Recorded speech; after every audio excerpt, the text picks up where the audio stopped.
नाज़रीन, हाला वेझो ॻोठ खंडरू में आबादी के आलमी दिहाड़े के हवाले से समाजी तंजीम पारा सेमिनार मुनक़द किया वियो, जंहिंमें समाजी अगवाननि ऐं औरतुनि वॾे अंग में शिरकत कई। उन हवाले से रिपोर्ट कयो आहे हालामा नदीम मंगियो। आबादी आलमी दिहाड़े हवाले से औरतुनि जी भलाई लाइ कम कंदड़ समाजी तंजीम NRSP पारां रूरल सपोर्ट प्रोग्राम नेटवर्क और United nation funding population activity के तावन से ॻोठ खंडू में एक रोज़ा सेमिनार मुनक़द किया वियो, जंहिंमें सोशल वेलफेयर खाते तैलीम खाते अमलदारनि ऐं औरतुनि वॾे अंग में शिरकत कई। उन मौके ते प्रोग्राम में आयल महिमाननि आवाज़ टीवी न्यूज़ सां ॻाल्हाईंदे चयो त अॼु जो प्रोग्राम असांजे डोनर की तरफ का RSPN की तरफ का UNFPA की तरफ का मनायो वियो आहे, जंहिंमें अॼु असां आगाही ॾियण के हवाले से असांजो जेको ख़ासि मक़सदु आहे त फैमिली प्लानिंग आबादी जो आलमी दिहाड़ो जी आगाही असां माण्हुनि खे ॾियूं त फैमिली प्लानिंग छो ज़रूरी आहे। फैमिली प्लानिंग इन लाइ ज़रूरी आहे त जेकॾहिं असांजा वसाइल घटिया वेंदा ऐं असांजा मसाइल इन अॻे ई घणा आहिनि, पाण वटि रिसोर्स घटि आहिनि, त उन जे करे जेकॾहिं असां पंहिंजी फैमिली ते नज़रसानी न कई त असांजी उन जी आबादी वधंदी वेंदी ऐं असांजा जेके ज़राए आहिनि उहे घटिया वेंदा।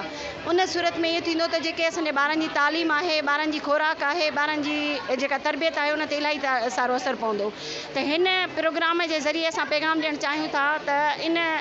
फैमिली प्लानिंग वारे मक़ासद ते गौर करनि ऐं कम्युनिटी असांजा ॻोठ राज भाग जेके बि आहिनि उहे मर्द माण्हू औरतूं ॿार बच्चा सभु इन ॻाल्हि ते गौर करनि त जीअं असां वॾी मुश्किल खां बची सघूं। की असांजी आबादी आहे उन जे बारे में असीं वधंदड़ आबादीअ जे बारे में इहो था चवणु चाहियूं त हीअ अवेयरनेस अञा बि हलनि, घणे मां घणा हलनि ऐं अवेयरनेस सेशन जेको हीअ असांजो हिते यूथ चैम्पियननि जो आहे, इहो सिर्फ़ु यूथ चैम्पियननि जो न पर हर हिकु प्रोजेक्ट में हलाइणु घुरिजनि ऐं फैमिली प्लानिंग ज़ोर सां हले ऐं फैमिली प्लानिंग ज़रूरु करणु घुरिजे। ऐं असां इहो चवणु था चाहियूं त गवर्नमेंट सिंध गवर्नमेंट खे त इन फैमिली प्लानिंग ते थोरो ज़ोर रखिजे ऐं नज़रअंदाज़ न कयो वञे, इन मौज़ूअ खे इन ते ॾिठो वञे ऐं इन खे कमु कयो वञे। ॾींहुं आहे वर्ल्ड पॉपुलेशन डे, छो त हीअ ॾींहुं इन जे करे मल्हायो वेंदो छो त आबादी इलाही घणी वधी वई आहे सॼे पाकिस्तान में, असांजी दुनिया में इहो उन जो ॾींहुं आहे, छो त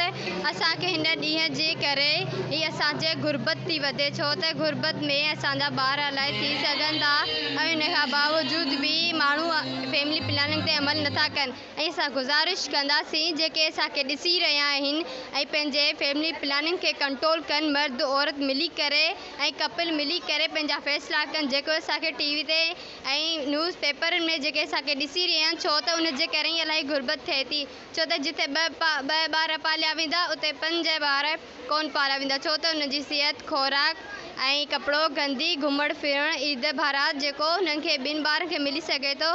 उहो 5 ॿारनि खे नथो मिली सघे। ऐं गुज़ारिश तव्हां सभिनि खां माज़रत कंदुसि त तव्हां असांजी ॻाल्हियुनि ते अमल कंदा। Thank U. हिन प्रोजेक्ट जो मेन मक़सदु आहे नौजवाननि खे बाइख्तियार बनाइणु। अॼु असीं हिन प्रोजेक्ट जे थ्रू